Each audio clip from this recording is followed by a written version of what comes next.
নমস্কার বন্ধুরা, আমার বৃষ্টিপর্ণা চ্যানেলে আপনাদেরকে স্বাগত। আজ আমি চলে এসেছি ঢ্যাঁড়স ভাপা বা ভেন্ডি ভাপার একটা রেসিপি নিয়ে। সম্পূর্ণ নিরামিষ রেসিপি, দারুণ স্বাদের একটা রেসিপি। কেমন করে করলাম চলুন তাহলে দেখে নেওয়া যাক। এই রকম দুর্দান্ত একটা রেসিপি, যেটা এক থালা ভাত নিমেষেই আপনার শেষ হয়ে যাবে। এই রকম একটা রেসিপি নিয়ে আপনাদের সঙ্গে হাজির হয়েছি। প্রথমে আমি কিছুটা ঢ্যাঁড়স আগে ভালো করে ধুয়ে নিয়েছি। ভালো করে ধুয়ে নেওয়ার পর ঢ্যাঁড়সগুলোকে আমি দুটো, খুব বড় হলে দুটো কাটবো, আর না যদি ছোট ছোট হয় তাহলে গোটা গোটাই রেখে দেবেন। আর খুব বড় বড় হলে আমি একটু কেটে নিয়েছি। কেটে নেওয়ার কারণ হচ্ছে যদি ভিতরে পোকা থাকে তাহলে দেখে নিতে পারবো, আর ছোট ছোটগুলো পরিষ্কার হলে তখন বোঝা যায় যে ভিতরে পোকা থাকে না। এবার ঢ্যাঁড়সগুলো কেটে নেওয়া হয়ে গেছে। আমি এখানে কিছুটা মশলা রেডি করে নেব। আর যেহেতু অল্প ঢ্যাঁড়স, প্রায় 200 থেকে 300 গ্রাম, তো মিক্সির ছোট জারেতেও এইটুকুনি মশলা হবে না। তো বাধ্য হয়েই আমাকে শিলেতে 2 রকম সর্ষে আর একটু পোস্ত দিয়ে খুব ভালো করে এটাকে বেটে নেব।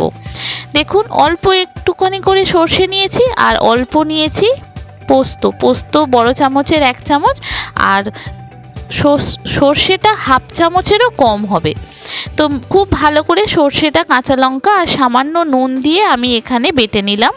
খুব ভালো করে বেটে নেব। একটু নুন দিয়ে বাটার কারণ সর্ষেটা না হলে তেতো তেতো লাগে অনেক সময়।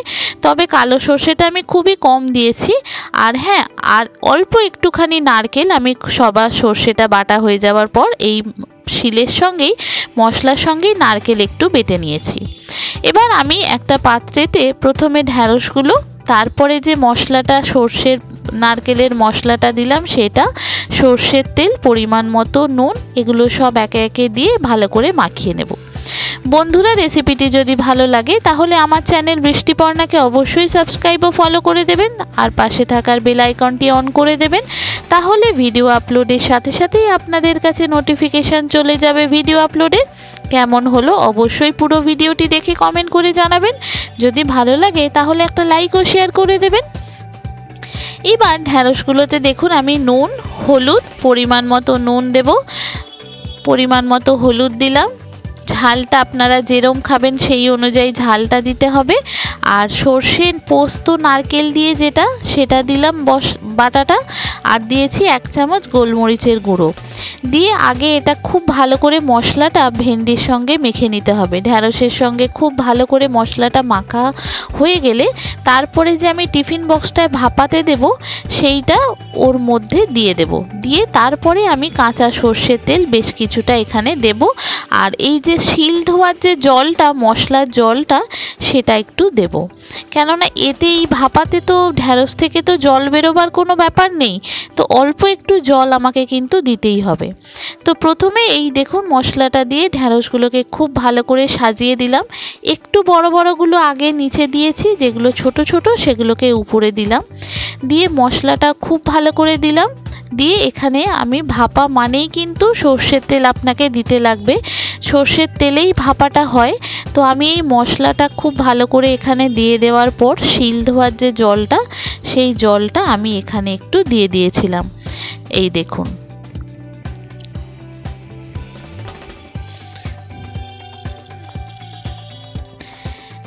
এত সুন্দর খেতে হয় এটা। ভাপা বসিয়ে দিয়ে প্রায় 30 মিনিট আমি ভাপাতে দিয়েছিলাম। যেহেতু একটু মোটা মোটা ঢ্যাঁড়সগুলো বড় বড় করে কেটেছিলাম, তো ঢ্যাঁড়সগুলো খুব একটু মোটা ছিল, তো যার জন্য আমি 30 মিনিট ভাপাতে দিয়েছিলাম। আর এইটা ভাপাতে দিয়েই কিন্তু আপনার অর্ধেক কাজ হয়ে যাবে। এবার উপর থেকে আমি 2টো আস্ত কাঁচা লঙ্কা দিয়ে দিলাম, আর দেব বেশ কিছুটা সর্ষের তেল। এই সর্ষের তেলটাই হচ্ছে মেন। যত সর্ষের তেলটা এখানে ভালো হবে, গন্ধটা কিন্তু তত সুন্দর আসবে। তো আমি এখানে জল আর সর্ষের তেল পরিমাণ মতো দিয়ে এটা ঢাকা দিয়ে দিলাম, এটা ভাপে বসানোর জন্য। দেখুন, একটা কড়াইতে একটা স্ট্যান্ড বসিয়ে একটু লেবু দিয়ে দিলাম। দিয়ে এবার আমি এখানে ঢাকা দিয়ে দিলাম, ভাপাবো। প্রায় 30 মিনিট পর আমি এখানে দেখলাম জলটা একটু শুকিয়ে গেছে। একটু ঠান্ডা হলে তারপরে টিফিন বক্সটা আমি খুলবো। একটু গরম, এত গরম আমি খুলতে পারবো না। একটু ঠান্ডা হয়ে গেলে আপনাদেরকে তারপর দেখাচ্ছি। যে সমস্ত নতুন বন্ধুরা আমার ভিডিওটি দেখছেন অথচ আমার চ্যানেল বৃষ্টিপর্ণাকে সাবস্ক্রাইব ও ফলো করেননি, তাদেরকে অনুরোধ করব আমার চ্যানেল বৃষ্টিপর্ণাকে সাবস্ক্রাইব ও ফলো করে দেওয়ার জন্য। তাহলে ভিডিও আপলোডের সাথে সাথেই আপনাদের কাছে নোটিফিকেশান চলে যাবে ভিডিও আপলোডে। কেমন হলো অবশ্যই পুরো ভিডিওটি দেখে কমেন্ট করে জানাবেন। যদি ভালো লাগে তাহলে একটা লাইক ও শেয়ার করে দেবেন। দেখুন কত সুন্দর ভাপাটা হয়েছে, দেখেছেন? আপনাদেরকে প্লেটে ঢেলে দিই। এই দেখুন, সার্ভ করার জন্য প্লেটে তো ঢালতেই হবে, তো ঢেলে দিই। দেখুন কতটা সুন্দর দেখতে লাগছে, খেতে অসম্ভব সুন্দর স্বাদ হয়েছিল। নিমেষের মধ্যেই কিন্তু আপনার এক থালা ভাত শেষ হয়ে যাবে। সম্পূর্ণ নিরামিষ রেসিপি, যে কোনো নিরামিষ দিনেই আপনি অনায়াসে বানিয়ে নিতে পারেন। এই গরমকালে কিন্তু ঢ্যাঁড়সটাই বাজারে সব সময় পাওয়া যায়, আর ঢ্যাঁড়স ছাড়া খাবেনই বা কি? তো ঢ্যাঁড়সের যদি এরম পদ যদি থাকে পাতে, এক থালা ভাত কেন নিমেষেই শেষ হয়ে যাবে। একবার খেলে মনে হবে যেন বারবার এইভাবেই খাই, এই রকম ঢ্যাঁড়স ভাপা বা ভেন্ডি ভাপা। দেখেছেন কত সুন্দর দেখতে লাগছে, খেতে মারাত্মক স্বাদ হয়েছিল।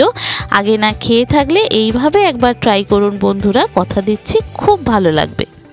খুব মানে রান্না করার খুব ঝামেলা নেই, আর এটা সামান্য মশলা যেগুলো বাড়িতেই থাকে, আর ভাপাতে টাইমও কম লাগে। আপনি ভাপাতে দিয়ে অন্য কাজও করে ফেলতে পারেন, এত ঝটপট তাড়াতাড়ি রান্নাটি হয়ে যায়। কেমন লাগলো পুরো ভিডিওটি দেখে জানাবেন। ভালো লাগলে লাইক শেয়ার করে দেবেন। ভালো থাকবেন, সুস্থ থাকবেন, সাবধানে থাকবেন। দেখা হবে পরের ভিডিওতে।